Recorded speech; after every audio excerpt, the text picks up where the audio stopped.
होला मेरो जीवनमा माया गर्ने मान्छे धेरै आए, तर मलाई माया गर्ने मान्छे मैले उसलाई पाएको। मलाई निस्वार्थ माया गरेको दाइ उसले।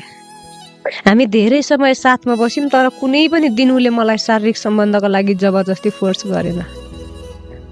मलाई त एकदम, मैले भने नि म त यस्तो सिचुएसनमा छु दाइ, ऊ बाहेक अर्को बुझ्न सक्दिनँ। अझै पनि विश्वास गर्न चाहिँ ऊ फर्किन्छ तपाईँको लागि? नफर्कियोस् तर सफल होस् दाइ।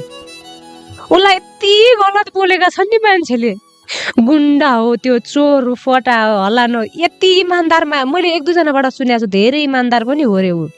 गाउँ समाजमा धेरैले मानेको मान्छे नि हो, तर नि त्यसको आमा यस्तो, त्यसको बाउ यस्तो, त्यसलाई त बलात्कार केसमा फसा, त्यो विदेशै गयो भने नि त्यसलाई झिकाएर ल्याउन सक्ने क्षमता छ तमारिया उस्काउने के मलाई। तर मैले सकिनँ दाइ। हिजो मेरो शिर छोएको हातमा म कसरी हतकडी लगाइदिनु? प्रेममा बदनामी मात्र होइन, त्याग पनि हुन्छ दाइ। साँचो प्रेममा म कन्ट्याक्ट विहीन छु दाइ, तर म उसकै नामले सास चलिरहेछ क्या दाइ मेरो। पाउनु मात्रै प्रेम होइन, प्रेममा दाइ ऊ हिजो मेरो साथमा हुँदा ऊ राम्रो थियो, आज उसको विषयमा मैले गलत कुरा थाहा पाउने बित्तिकै उसलाई फसाएर हिँड्यो भने त के प्रेम भयो त दाइ त्यो?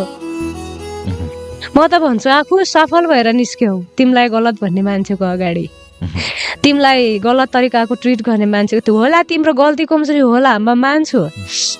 भगवानबाट पनि गल्ती कमजोरी भएर नराम्रो मान्छेलाई संसारमा जन्म दिन्छन् क्या दाइ।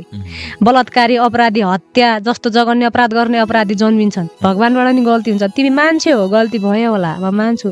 तिमी मेरो साथमा नभए पनि तिमीलाई सफल देख्न चाहन्छु।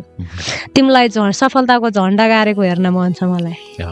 म टाढैबाट भए पनि तिमीलाई यो मान्छे यस्तो भयो भनेर तिम्रो नाम सारा संसारले गुहारेको हेर्न मन छ। मेरो नामसँग जोडेको नाम बदनाम भएको हेर्नु छैन क्या दाइ। रिया सुनार भन्ने नाम स्वाभिमानले बाँचेको नाम हो दाइ। स्वाभिमानले बाँचेको नामसँग जोडिएको नामलाई बदनाम गर्नै चाहन्न दाइ। म भनिहालेँ नि, हिजो मेरो खुट्टा मुसारेको हातमा हतकडी लगाउन सक्दिनँ क्या दाइ।